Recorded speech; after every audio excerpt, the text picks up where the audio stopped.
Hello everyone, Dr. Kimball here. I'm back and I'm going to revisit our topic of, it's really exciting, how to heal your bulging disc. So after part one, I'm hoping that you came away with some confidence that you need to learn a little bit more about your disc. But today I'm going to talk a little bit about some of the suggestions you might get from other non-surgeons, physical therapists, chiropractors, or other non-physicians. Even maybe your primary medical doctor may have some advice. These are all valid things, but in the context of you understanding your personal disc, ultimately having something to look at, like an MRI scan, can be really helpful. Now, that doesn't mean that just because you have a bulging disc or you have symptoms of sciatic pain that you have to get an MRI scan. In lieu of that, understanding that when a disc fails, sometimes the disc fails and it causes a nerve impingement. You'll see, for example, a lot of the content that's available from chiropractic, that their goal is to put you in some sort of maneuver to try to suck the disc back into the disc space, okay? There are some flaws in that mentality. There is also some truth in that mentality, okay? When negative pressure is applied to the disc space, there's going to be some sort of a vacuum type phenomenon that can retract the disc a little bit. Doesn't necessarily mean that it's going to pull it all the way back in, or that it's going to pull it back in and it's going to stay in.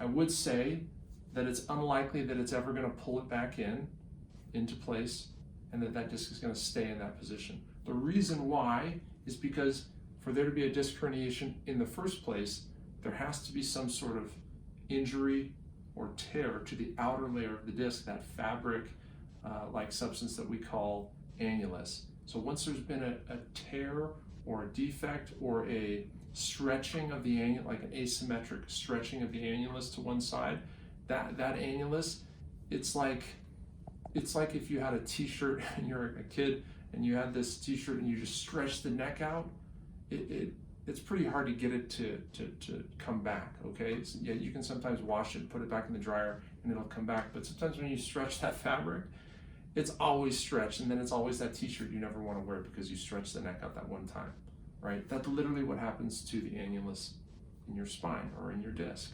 So understanding that when that event happens, getting that annulus to tighten back up or return to its normal position or retrieve its elasticity.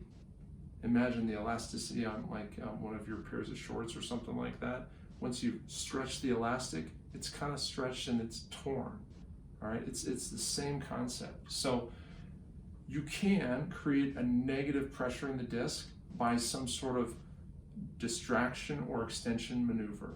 So chiropractors may put you on a bit of a rack where they actually pull your spine apart. That is actually going to help the disc pull back because it's going to create a negative pressure at not just that disc, but all the discs in your spine.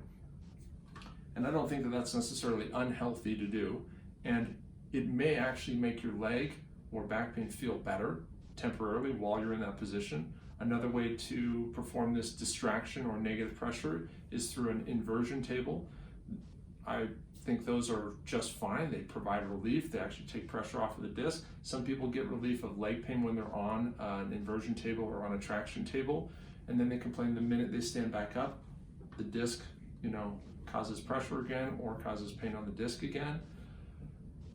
I think those are still valid treatments, but they don't necessarily cause the fabric of the disc to tighten back up, and they don't cause the disc to stay back into its normal position.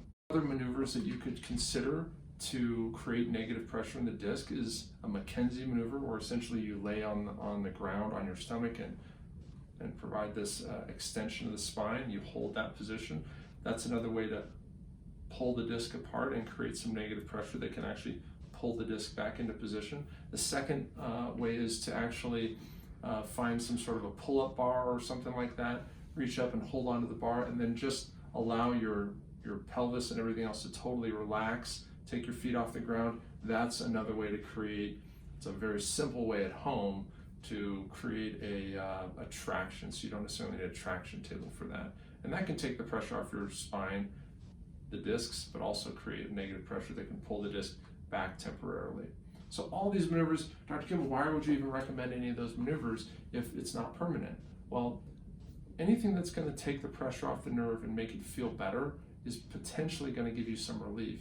Now, in my last video, I referenced that a lot of the therapies around fixing or trying to heal a disc are really geared at buying you time and reducing inflammation so that your body can do whatever healing on its own that it can do. This is going to help you to buy some time and also take some pain, pressure off, and potentially pain away from the nerve, okay?